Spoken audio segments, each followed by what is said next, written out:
प्रधानमंत्री नरेंद्र मोदी के अमेरिकी दौरे के महज 24 घंटे के भीतर भारत को नेटो सम्मान दर्जा मिल गया। ये दर्जा अमेरिका अब तक सिर्फ अपने सबसे करीबी सहयोगी देशों को देता था। इस फैसले के बाद भारत को अमेरिका की एडवांस टेक्नोलॉजी, आधुनिक हथियार और सामरिक समर्थन मिलेगा। जो दिफाई माहदे हुए हैं इंडिया और अमेरिका के, वो भी काफी परेशानकुन होने चाहिए पाकिस्तान के लिए। नाज़रीन, मैं कई दिनों से आपको बता रहा था F-35 क्या है भाई? ये उड़ते उड़ते गिरने वाले कॉफन, उड़ता कॉफन। क्या बात कर रहे हैं? तो रुको जरा, सब्र करो। सबसे पहले तो आपसे जानना चाहेंगे कि स्टेल्थ फाइटर्स तैयारे दूसरे जदीद जंगी तैयारों से किस तरह मुख्तलिफ हैं? बहुत मुख्तलिफ हैं, क्योंकि स्टेल्थ का मानी ही ये है कि ना नजर आने वाला।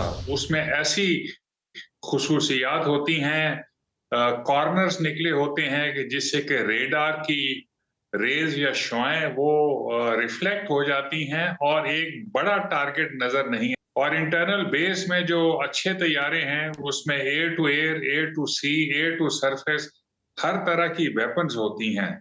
तो उनकी रेंज भी ज्यादा होती है और वो नजर भी नहीं आते। और रिसेंटली जो उनका इस्तेमाल हुआ है और बड़े ही अच्छे तरीके से हुआ है, जो हमारे दुश्मन ने किया, इजराइल ने ईरान के खिलाफ, और ईरान बज़ाहिर कुछ नहीं कर सका। तो ये बहुत ही मुफीद तैयारे हैं, बहुत अच्छे हैं। कहते हैं कि जी चाइनीज टेक्नोलॉजी अमेरिकन टेक्नोलॉजी से पीछे है। इजराइल के पास F-35, F-35 तैयारे थे। लेकिन इसका मतलब क्या है? भारत को इससे क्या फायदा होगा और अमेरिका ने ये फैसला क्यों लिया? यानी भारत को अब अमेरिका को बिना किसी पाबंदी के अत्याधुनिक हथियार मिलेंगे। अमेरिका अब भारत को विशेष सैन्य सहायता देगा। आतंकवाद, साइबर सिक्योरिटी और रक्षा क्षेत्र में भारत अमेरिका की साझेदारी और मजबूत हो जाएगी। एक तरफ मोदी कहता है MIGA, make India great again. वो कहता है MAGA, मैगा, मीगा। वो मैगा कर रहा है, ये कहता है मैं मीगा पे आ गया। तो अब नरेंद्र मोदी को सुनना पड़ा ना कि अब आपका जो ट्रेड बैलेंस है, सबसे पहले तो उसने यहाँ से शुरू डीजी का विजिट टू यूएस। हाँ, गन्स एंड रोजेस, मतलब रोमांस भी है उनका डोनाल्ड ट्रंप के साथ। फिर उनके डिफेंस डील्स हो रही हैं बड़ी बड़ी, जिनको लेकर पूरी दुनिया में हेडलाइंस बन रही हैं। और उनकी जो प्रेस कॉन्फ्रेंसेस में भी बहुत से सवालों के जवाब हुए, डोनाल्ड ट्रंप ने भी जवाब दिए। टैरिफ रिलैक्सेशंस लेके, उसके तोहफे लेके नरेंद्र मोदी गए हैं डोनाल्ड ट्रंप के पास। लेकिन मुझे आपसे ये जानना है कि ये फोर्थ ग्लोबल लीडर हैं जो डोनाल्ड ट्रंप के ऑफिस संभालने के बाद अमेरिका का विजिट कर रहे हैं। कितना सिग्निफिकेंट लगा है आपको उनका ये विजिट? हो मोदी साहब क्योंकि सबसे कमजोर विकेट पे खड़े थे, सबसे कमजोर मुल्कों में हिंदुस्तान ने इसी में आफियत समझी, क्योंकि हिंदुस्तान ये देख रहा है कि बहुत सारी जो सनतें हैं जो चीन में कायम थी, वो उम्मीद कर रहा है कि वो भारत की तरफ आ जाएंगी और भारत के अंदर उनकी मैन्युफैक्चरिंग शुरू हो जाएगी। तो इससे जो भारत के अंदर एक बेरोजगारी का और भारत का जो एक ग्रोथ रेट का मसला था, वो समझ रहा है कि शायद किसी हद तक इस पर काबू पा लिया जाएगा। जिस तरह फिर डोनाल्ड ट्रंप ने उसकी तारीफ की या जिस तरह उसने इंडिया को अपना दोस्त करार दिया, अब ये वही नरेंद्र मोदी है जो वजीर आला गुजरात के तौर पर, जिस पर अमेरिकी वीजा बैन था, अमेरिका में नहीं आ सकता था, आज वो उसका बेस्ट फ्रेंड है। ये उनकी तरक्की की वजह। मोदी का तो बुरा शो शुरू हो गया, इंडिया का भी बुरा शुरू हो गया। मस्त जोक मारा रे, ये हंस रहे हलकट हंस।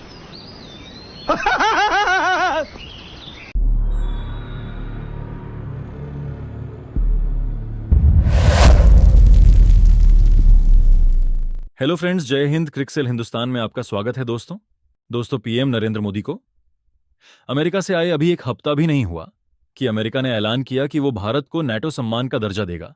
लेकिन भारत ने नेटो में शामिल होने से मना कर दिया। और उधर पाकिस्तान में F-35 को लेकर पाक मीडिया में बवाल मचा है। कोई पाकिस्तानी पत्रकार F-35 को उड़ता कोफिन बता रहा है, तो कोई कह रहा है ये बेकार प्लेन है और इसे तुर्की ने लेने से मना कर दिया था।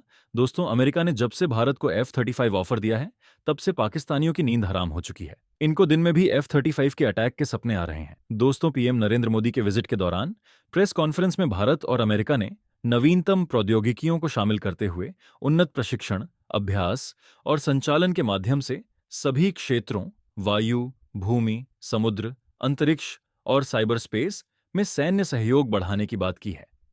इसी बात को लेकर पाकिस्तान की जल गई है और पाकिस्तान के विदेश मंत्रालय का सो कॉल्ड प्रवक्ता बोल रहा है कि भारत अमेरिका संयुक्त बयान में पाकिस्तान का उल्लेख एकतरफा, भ्रामक और कूटनीतिक मानदंडों के विपरीत है।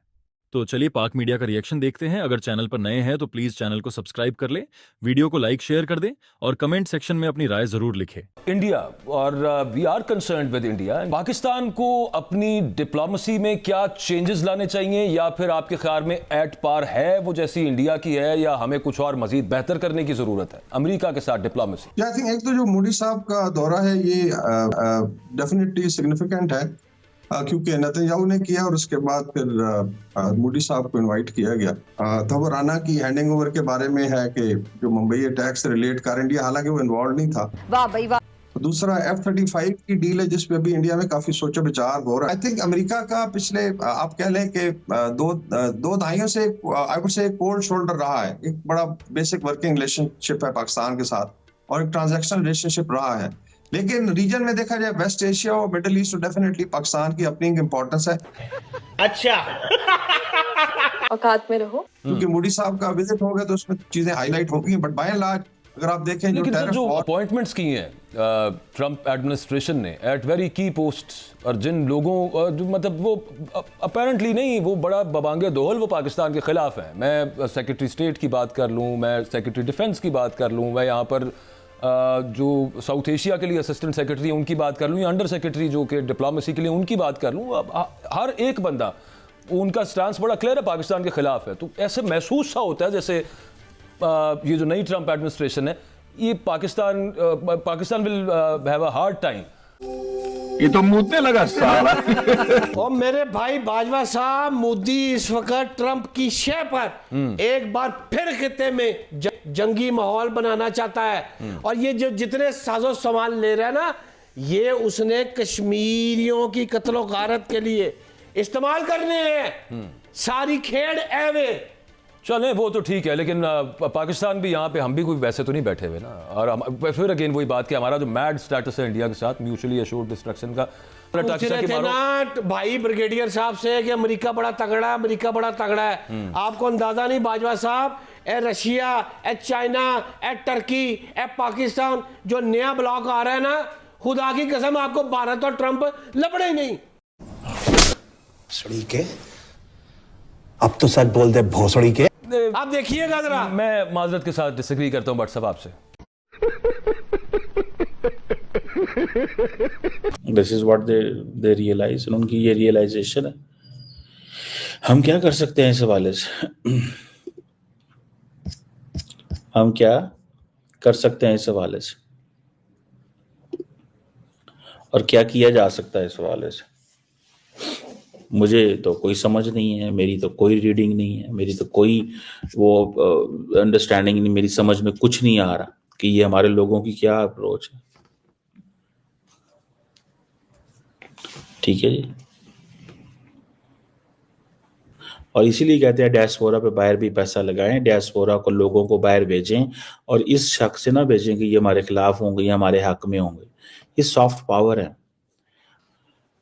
अब वो एक अब ये इंडियन ओरिजिन है, ठीक है, तो वो पाकिस्तानी बड़े परेशान हैं कि यार ये इंडियन ओरिजिन पे इतनी मेहरबानियां क्यों हो रही हैं, इंडियन ओरिजिन पे इतनी मेहरबानियां क्यों हो रही हैं। ठीक है ना सर जी, इंडियन ओरिजिन पे इतनी मेहरबानियां क्यों हो रही हैं, क्यों इंडियन ओरिजिन जो है उसको इतना उठाया जा रहा है और पाकिस्तानियों को इग्नोर किया जा रहा है? क्योंकि पाकिस्तानियों से डरते हैं, इनका वर्ल्ड व्यू ही नहीं सही। पाकिस्तानियों से डरते हैं, इनका वर्ल्ड व्यू ही नहीं सही, उनका वर्ल्ड व्यू खराब है, इनका वर्ल्ड व्यू हमारे हक में नहीं है, इनका वर्ल्ड व्यू हमारे हक में नहीं है। डरते हैं कि पाकिस्तानी स्कॉलर वो ऐसी पॉलिसी, वो सारी बात है, उनको वो अप्रोच चाहिए, उनको चाहिए इंडियन ओशन के हवाले में क्या होगा, उनको चाहिए कि बाकी जो जिसे अमेरिका के इंटरेस्ट है चाइना के हवाले से, वहां पे बंदा है। सो ये बात मान लें, ये बात समझ लें, इस बात को जान लें, मान लें, समझ लें और जान लें जो मैं रीड कर रहा हूं कि इंडिया जो है उसने अपनी स्पेस अब वो इंडियन स्कॉलर्स को भी आगे से आगे लेके जा रहे हैं, स्कॉलर्स को भी आगे से आगे लेके जा रहे हैं, और वो कह रहे हैं कि भाई हमने लेके जाना है इनको, और हम लेके जाएंगे और हम करेंगे, ये वो अब कह रहे हैं। ना हमारा कोई स्कॉलर है वहां पे, ना हम कोई रीड कर सकते हैं, ना हम बोलते हैं, ना हमारी स्ट्रेटेजिक साइलेंस की पॉलिसी हमने अडॉप्ट की हुई है। तो मुझे तो नहीं कुछ भी, मैं तो कुछ चीज को अंडरस्टैंड नहीं कर रहा कि हम ये क्यों कर रहे हैं और कैसे कर रहे हैं। आई विश के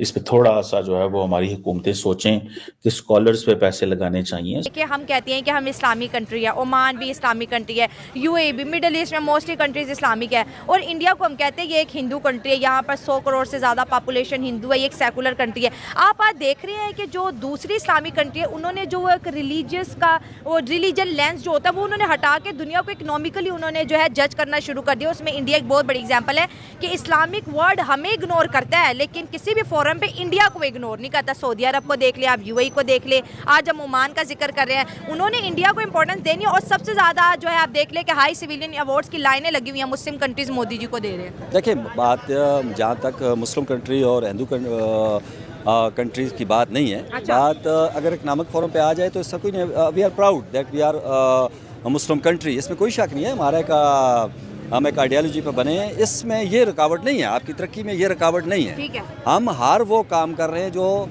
अगर ठीक तरह से देखे जाए तो वो इस्लाम के ख़िलाफ़ है। हम हर वो काम कर रहे हैं जो मुल्क के ख़िलाफ़ है। तो जब तक हमारे यहाँ इंस्टीट्यूशन मजबूत नहीं होंगे, जब तक हमारे यहाँ जो आने वाली हुकूमतें हैं वो जो है मुल्क के बारे में नहीं सोचेंगी, अपनी आवाम के बारे में नहीं सोचेंगी, अपनी प्रायोरिटीज़ को सेट नहीं करेंगी, तो उस वक्त तक तो यही हाल चलता रहेगा। एक ये नहीं है कि ओमान नहीं है, आप बाकी कंट्रीज़ को देखें, आपके तो आप फ़ख्र करते हैं कि दुबई आपका ब्रदर मुल्क है, तो उसने तो पाकिस्तान के कितने शहरों पर पाबंदी लगा दी। कभी हमने सोचा कि क्यों पाबंदी लगाई है? सही बात। इसमें हमारा अपना कसूर 14 सिटी बैन की हुई है। तो आप देख ले, सऊदिया जो है, सऊदिया आए दिन बैन कर देता है, पाकिस्तानियों को डिपोर्ट कर रहा है, पाकिस्तानियों को डिपोर्ट कर रहा है।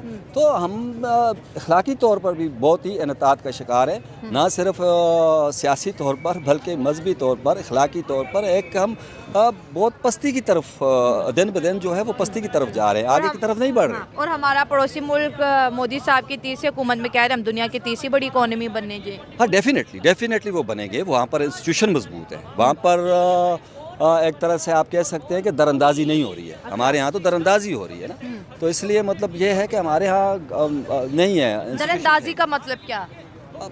मतलब देखें ना कि गवर्नमेंट जो बनती हैं वो कैसे बनती हैं ये सबको पता है। इस वक्त टॉक ऑफ द टाउन है। हर बच्चा, हर जवान, हर बूढ़ा, इलेक्शन और सिलेक्शन का मामला आ गया। कैसे होते हैं, फिर जिसको जितवाना होता है वो जीत जाते हैं। मतलब ज़्यादा मैं कहूँगा इंडिया का इतना नहीं है रोल जितना यहाँ के पॉलिटिशियंस का रोल है। अच्छा, ठीक है, इनकी नीयत कोई इतनी अच्छी नहीं है। अच्छा। ये जितनी अवाम है सब जानती है, अब जिससे मर्जी पूछ लीजिए। अच्छा, ठीक है। हाँ। इंडिया का कोई इतना खास नहीं है। यहाँ की अगर इनकी नीयत साफ हो जाए ना, हर मुल्क बुला